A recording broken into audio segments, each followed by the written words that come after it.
주님께서 여러분과 함께 루카가 전한 거룩한 복음입니다. 엘리사벳은 해산딸이 차서 아들을 낳았다. 이웃과 친척들은 주님께서 엘리사벳에게 큰 자비를 베푸셨다는 것을 듣고 그와 함께 기뻐하였다.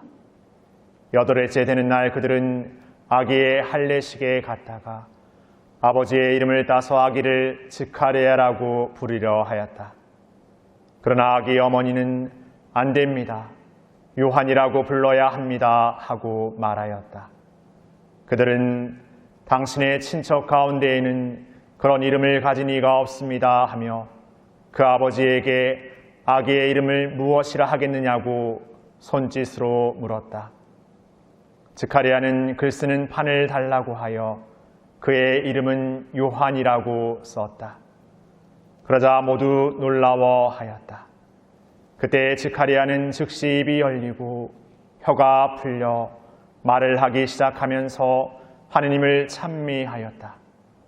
그리하여 이웃이 모두 두려움에 휩싸였다. 그리고 이 모든 일이 유다의 온 산악지방에 화제가 되었다. 소문을 들은 이들은 모두 그것을 마음에 새기며 이 아기가 대체 무엇이 될 것인가 하고 말하였다. 정녕 주님의 손길이 그를 보살피고 계셨던 것이다.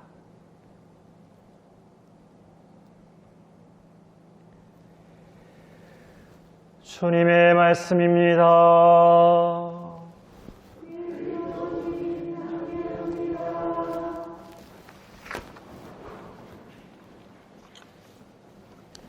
참 예수님,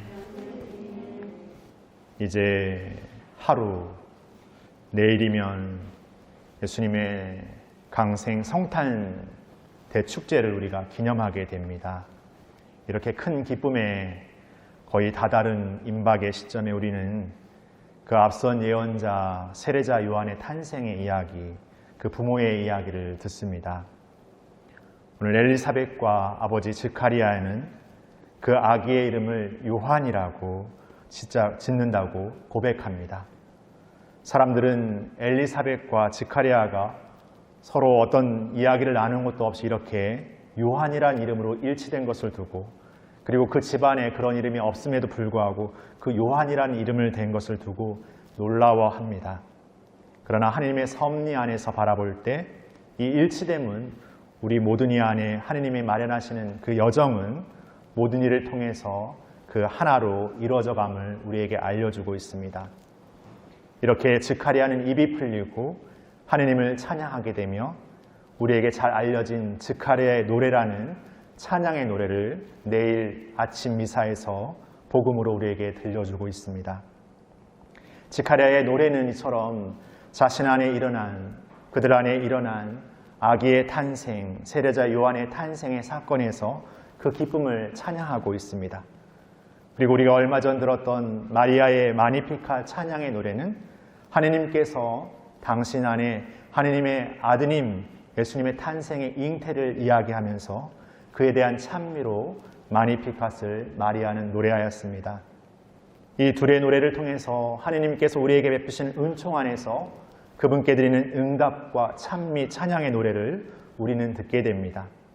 그러나 여기에서 우리는 즈카리아의 노래 안에는 이미 완성된 세례자 요한의 탄생을 찬양하고 있지만 마리아의 노래 안에서 일어난 그 찬양은 아직 잉태에서 그 탄생이 이루어지지 않음에서도 그 찬양을 노래하고 있습니다.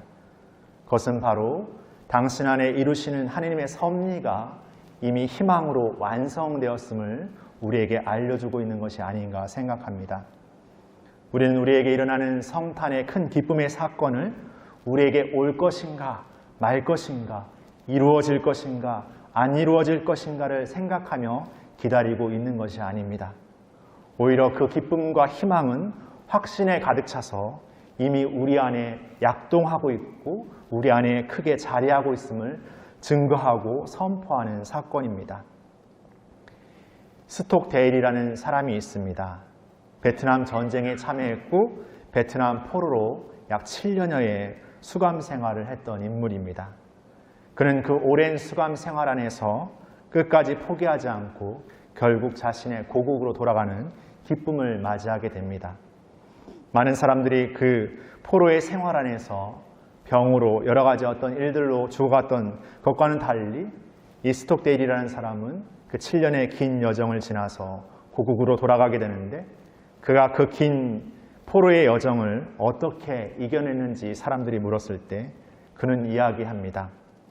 자신에게 이번 성탄절에는 나는 이 포로에서 풀려서 갈 수 있을 거야. 이번 부활절에는 풀려서 갈 수 있을 거야 라고 말했던 이들은 다 그것이 이루어지지 않았을 때 실망하고 오히려 그거에서 실망함으로써 죽어갔다는 것을 이야기합니다.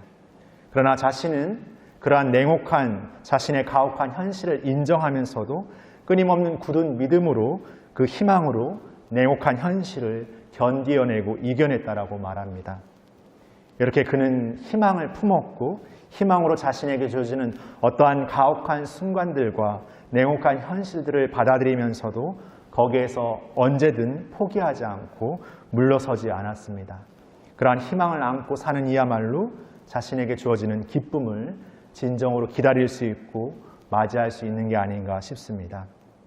바로 우리 안에 일어나는 하느님의 우리의 오심, 그 강생의 사건은 바로 우리의 어떤 냉혹한 현실과 가혹한 우리의 현실의 삶에서도 끊임없이 주어지고 희망으로 주어지는 기쁨의 사건입니다.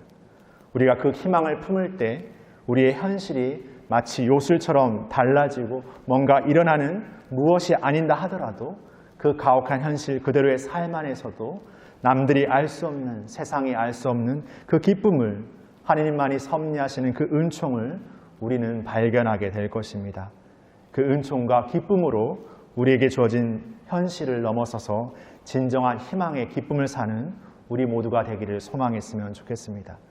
그렇게 우리에게 일어나는 성탄이 진정한 예수님의 기쁨으로 그리고 우리의 기쁨으로 내가 만나는 삶의 자리에 모든 일을 향한 기쁨으로 울려 퍼지기를 소망하면서 이 기쁨을 향해서 더 큰 한 걸음을 나아가 내딛었으면 좋겠습니다. 잠시 묵상하시겠습니다.